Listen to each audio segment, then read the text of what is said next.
In the timeline of the Vietnam War, history books often focus on the massive battles. The Ia Drang Valley, Hamburger Hill, the Tet Offensive.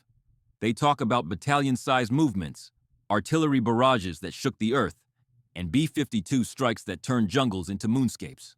But there was another war happening simultaneously. A silent war. A war fought not by thousands, but by 6 men. Alone, unseen, and terrified. We were the LRRPs, Long Range Reconnaissance Patrols. In 1967, the concept was simple, but the reality was a suicide pact. While the main infantry units, the grunts, patrolled in company strength with mortars and air support on speed dial, our job was to be the ghost in the machine. We were dropped far beyond the safety of artillery fans, deep into enemy-controlled territory, often along the borders of Cambodia or Laos. Our mission wasn't to fight, it was to find. To be the eyes and ears of the division. But in the jungle, if you see the enemy is usually seconds away from seeing you. I remember the morning of November 14th clearly. The air at base camp was already heavy with humidity, a wet blanket that clung to your skin the moment you stepped out of the hooch. The smell of burning diesel and laterite clay was everywhere. We were Team 2-4, 6 of us. Preparation for an LRRP mission was a ritual. It wasn't just about packing, it was about stripping away anything that could get you killed. We taped down everything. Dog tags were taped together to stop them from jingling. Grenade pins were taped to prevent accidental pulls in the brush. We didn't wear underwear to prevent rot. We didn't use soap or shaving cream for 3 days. Prior, because the North Vietnamese Army, the NVA, could smell American soap from 100 yards away in the humid air. We had to smell like the jungle, or at least, smell like sweat and dirt. I checked my Car 15 carbine for the 10th time. It was lighter than the standard M16, easier to swing in the thick brush. I loaded 20 rounds into the magazine, but only 18 actually, to prevent the spring from jamming. Every bullet was inspected. One bad round meant you were dead. My rucksack weighed 80 pounds. Inside, 5 days of LRP rations, dehydrated food that tasted like cardboard but kept you moving. 4 quarts of water, 2 Claymore mines, a radio, and ammunition. Lots of ammunition, because if we got compromised, if the silence broke, that ammo was the only thing standing between us and being overrun. Sergeant Miller, our team leader, walked over. He was a man of few words, his face painted in streaks of black and loam green. He looked at us, checking our eyes more than our gear. "The bird is spinning up," he said quietly. "Let's go."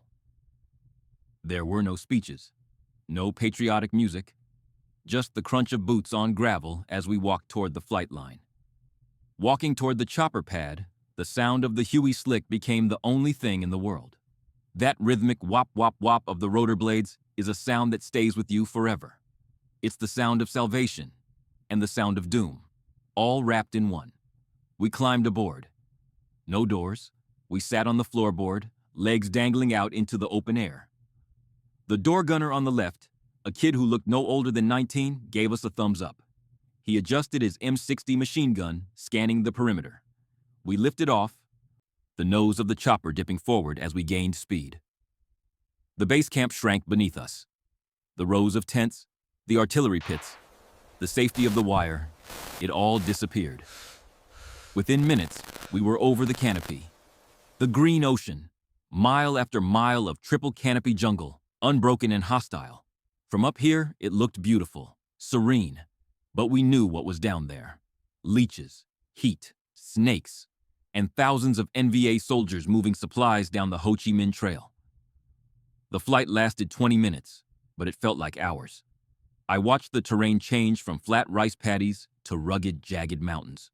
We were heading to a sector codenamed the Fishhook. Intelligence said there was heavy movement there. Our job was to verify it without getting caught. The pilot's voice crackled over the headset. "LZ coming up." 1 minute out.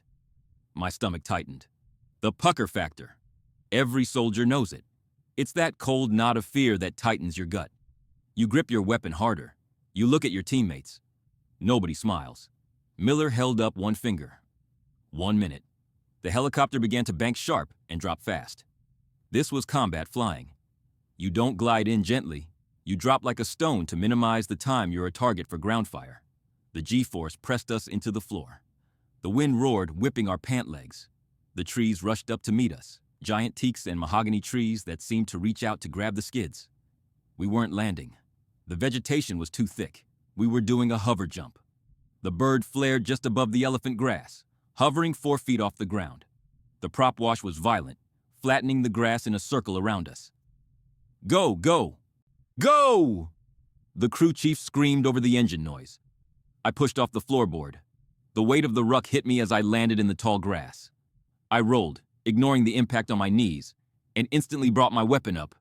As soon as the last man hit the ground, the Huey pulled pitch and rocketed upward.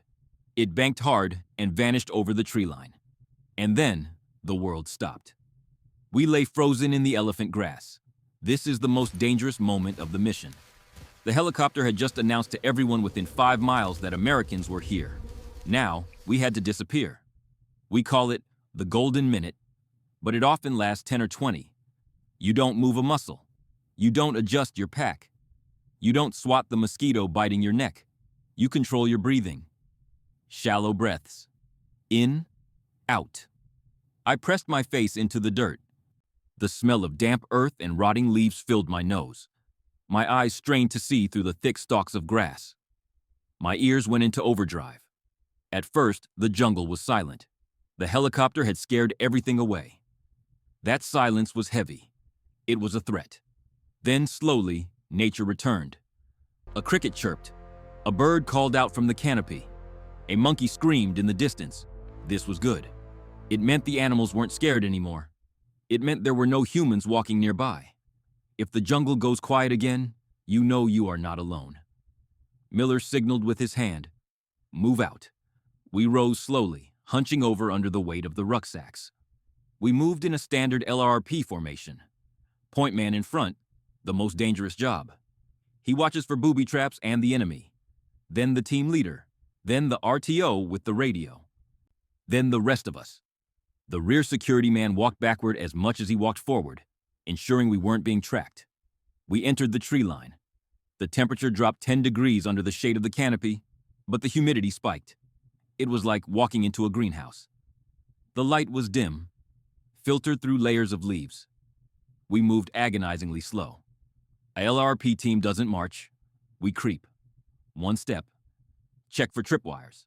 Put the foot down. Heel first, rolling to the toe to avoid snapping twigs.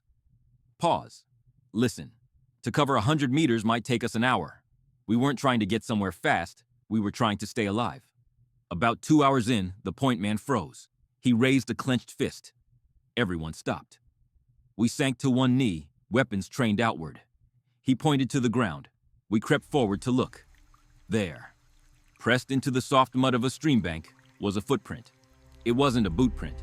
It was a sandal, a Ho Chi Minh sandal. The tire tread sole was distinct, and water was still seeping into it. The print was fresh, maybe 10 minutes old. Miller looked at us, his eyes wide in the gloom. We weren't just in enemy territory. We were walking in their shadow. We moved deeper. The footprint on the riverbank had changed everything. We were no longer just patrolling. We were hunting and being hunted. The jungle in the Central Highlands is not just trees and bushes. It is a living, breathing barrier designed to stop you. We call them wait-a-minute vines. They are long, thin vines covered in backward-facing thorns. If you catch your sleeve on one, you can't just pull away. The more you pull, the deeper they dig. You have to stop, reach back, and carefully unhook yourself. Hence the name, wait a minute. Every step was a battle against the vegetation. The heat was suffocating. It was 90 degrees with 90% humidity. Sweat didn't evaporate. It just pooled in your boots. My uniform was soaked through within the first hour and stayed that way for 5 days. You could feel the salt caking on your eyebrows, stinging your eyes. But we couldn't drink whenever we wanted. Water discipline was strict. We had 4 quarts for 5 days. If you ran out, you didn't just turn a tap. You drank from a stream, used iodine tablets that made the water taste like pool cleaner, and prayed you didn't get dysentery. And then there were the leeches. They hung from the leaves, sensing your body heat as you passed. you'd feel a cold wet spot on your neck or your ankle. You didn't dare pull them off, or the head would stay under your skin and cause a nasty infection. You had to burn them off with a cigarette or put a drop of insect repellent on them until they let go. We were being eaten alive, slowly, by the jungle itself. By the second day, the silence starts to play tricks on your mind. You are hyper alert. Adrenaline is pumping constantly. Your brain tries to find patterns in the chaos of leaves and shadows. A swaying branch looks like a soldier waving. A shadow looks like a gun barrel. You start to hallucinate. Not crazy hallucinations, but subtle ones. You swear you hear voices in the running water of a stream. You think you smell cigarette smoke when there is none. We moved in a loop, heading toward higher ground to set up a night observation post. As night fell, the jungle changed. It became pitch black. You literally couldn't see your hand in front of your face. Sleeping on a LRRP mission is complicated. We slept in a wagon wheel formation, feet touching in the center so we could wake each other up with a nudge without making a sound. But you never really sleep. You drift in a twilight state, one eye open, one ear to the ground. That night, something walked past us. I couldn't see it, but I could hear the heavy crunch of footsteps on dry leaves. It wasn't an animal. Animals move gracefully. This was heavy, clumsy. Maybe a tiger? Or maybe an NVA soldier lost in the dark? I lay there, gripping my Car 15, finger on the trigger guard, heart hammering against my ribs like a trapped bird. The footsteps stopped 10 feet from me. For 5 minutes, nothing happened. Then, the footsteps moved away. I didn't sleep for the rest of the night. Day 3, we found it. We were moving along a ridge line when the point man signaled halt. He crouched low and pointed through the foliage. There, cutting through the dense jungle, was a trail. But not just a deer trail. This was a highway. The dirt was packed hard. Tree roots had been cut away. Overhead, the branches were tied back to form a tunnel, invisible from the air but wide enough for men to walk two abreast beneath the canopy. This was a branch of the Ho Chi Minh Trail. We had found the artery. Now we had to see what was flowing through it. Miller signaled for us to set up an ambush observation point. We moved parallel to the trail, about 20 meters uphill, buried ourselves in the thick brush, and waited. This is what we were here for. To count. To record. We set up the Claymore mines, mechanical ambush, facing the trail, just in case we were discovered. But the order was, do not engage unless compromised. We were 6 men. If a battalion came down that trail, we were just speed bumps. So we watched, and we waited. It started with a low hum, a vibration in the ground. At 1400 hours, the jungle went quiet again. The birds stopped singing. Then we heard them. Voices, not whispering. Talking, laughing. My blood ran cold. The enemy was so confident here, in their own backyard, that they weren't even observing noise discipline. The first NVA soldier appeared around the bend. He was wearing a pith helmet and carrying an AK-47 slung casually over his shoulder. He looked young. Behind him came another, and another. Then came the porters, men and women pushing bicycles loaded with sacks of rice. Some carried RPG rockets strapped to their backs. They were moving south. I started counting, 10, 20, 30. I clicked the transmit button on my radio, whispering into the handset, shielding my mouth with my hand. Havoc Base, this is Team 2-4. I have heavy movement. Grid Echo Tango 79-4. Break. The voice on the other end was calm. Copy 2-4. What is the composition? Everything, I whispered. Regulars, porters, heavy weapons. The column kept coming. For an hour, they marched past us. We were 20 meters away. If one of them had looked up, if one of them had decided to step off the trail to relieve himself, we were dead. I made eye contact with Miller. He was staring at the trail, his face a mask of concentration. His knuckles were white on his weapon. There is a distinct smell to an enemy unit. It's a mix of unwashed bodies, stale tobacco, and nuoc mam, fish sauce. As the evening approached, the column stopped. They were setting up a bivouac area, right in front of us. This was the worst-case scenario. We were trapped. We couldn't move backward without making noise. We couldn't move forward.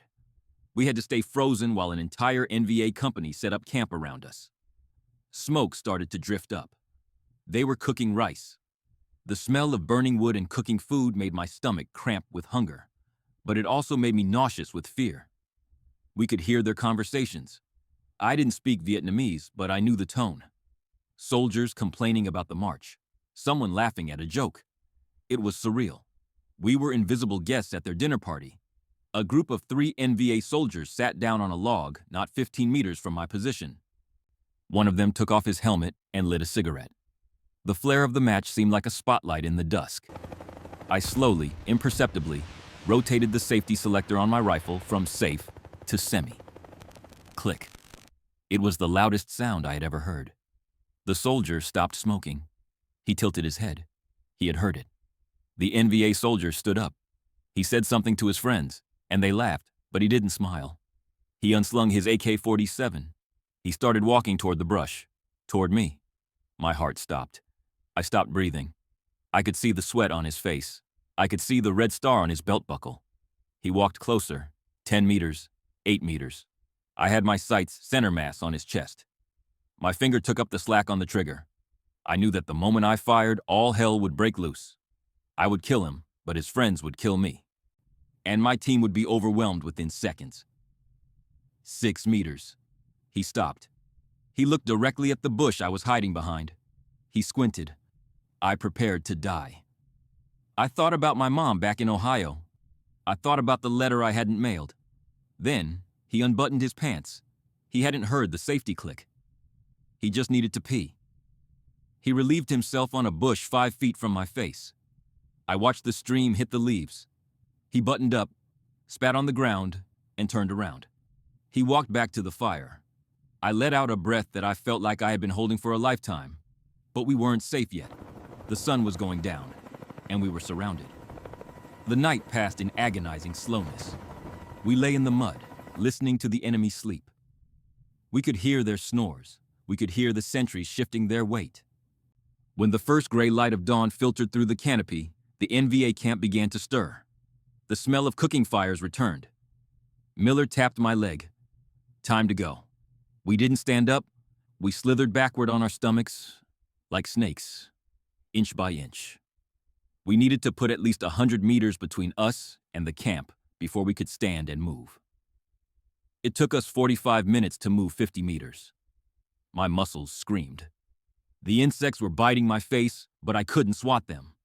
Finally, the sounds of the camp faded slightly. Miller signaled to stand up. We formed up, ready to move fast and put distance between us and the hornet's nest.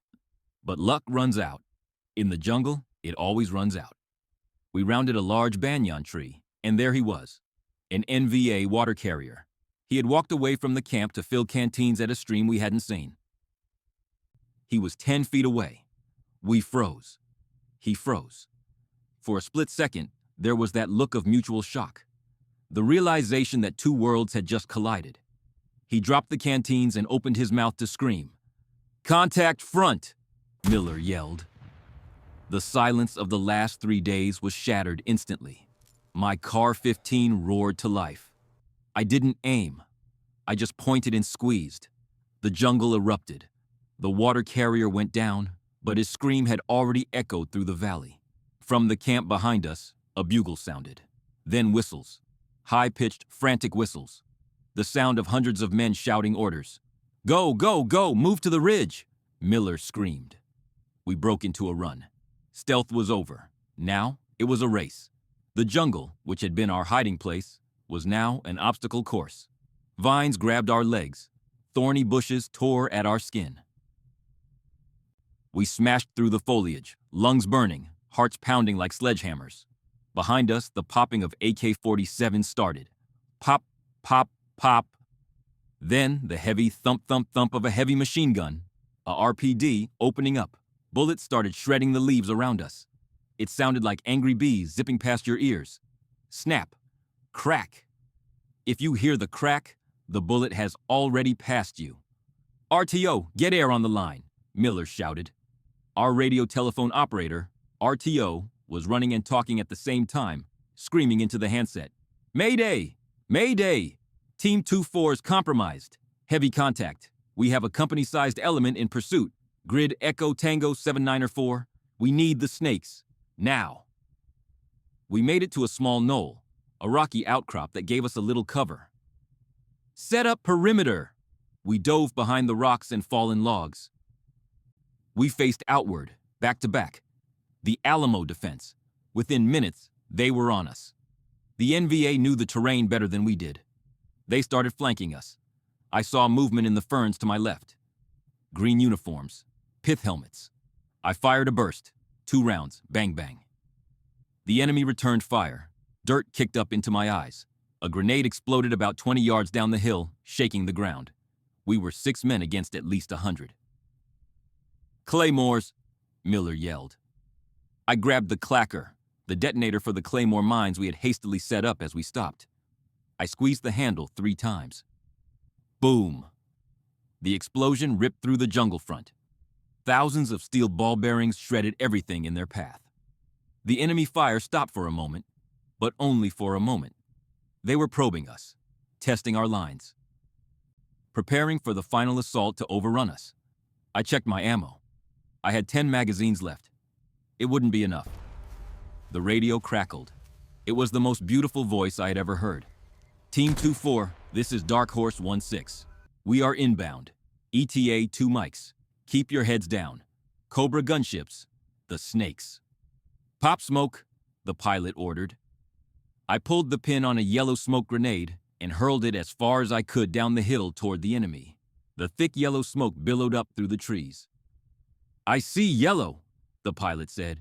Yellow is Charlie. Hit everything south of the smoke, our RTO screamed. Then we heard it, the deep thrumming roar of the Cobras. They came in at treetop level, noses down, looking like angry predators. The miniguns on the nose of the Cobras spun up. Dirt! The sound is like canvas ripping, but 1,000 times louder. It's a continuous stream of lead. 4,000 rounds a minute. The jungle in front of us disintegrated. Trees were chopped in half. The ground churned up. The NVA fire stopped instantly. Nothing survives a minigun run. The Cobras bought us time, but we couldn't stay there. And the Hueys couldn't land. The trees were too tall, the slope too steep. Extraction will be strings. I say again, strings attached, the pilot radioed. That meant the McGuire rig. Ropes dropped from the helicopter. We would have to clip on and ride out hanging underneath the bird. The slick hovered over the hole in the canopy, 100 feet above us. The rotor wash was deafening, kicking up a storm of debris. 3 ropes dropped down. 2 men per rope. Hook up. Go. We scrambled. I grabbed the loop at the end of the rope. It's basically a canvas seat. You step into it, wrap your arms around the rope, and pray. We clipped our carabiners. Team is hooked. Pull it. The engine screamed as the pilot pulled pitch. Suddenly, my feet left the ground. I was yanked upward, through the branches, through the leaves, spinning slowly. I broke through the canopy and into the sunlight. I looked down. My boots were dangling 1,000 feet above the jungle floor. I was spinning in the wind, holding onto that rope with a death grip. To my left and right, the other ropes held my brothers. We were just specks hanging under a helicopter, flying at 80 knots. It was terrifying. It was exhilarating. It was the feeling of being born again.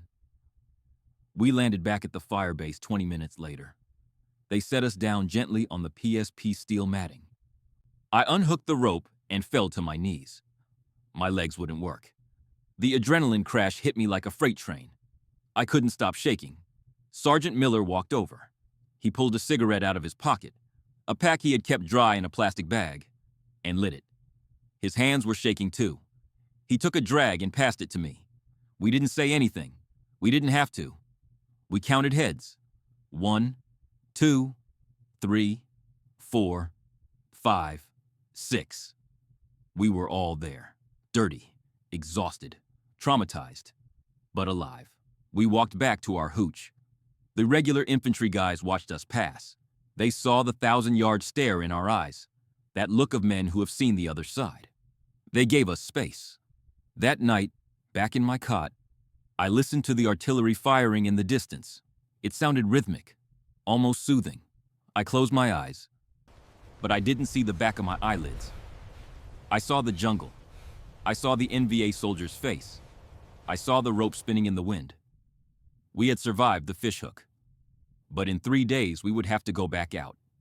Because that was the job. We were the LRRPs.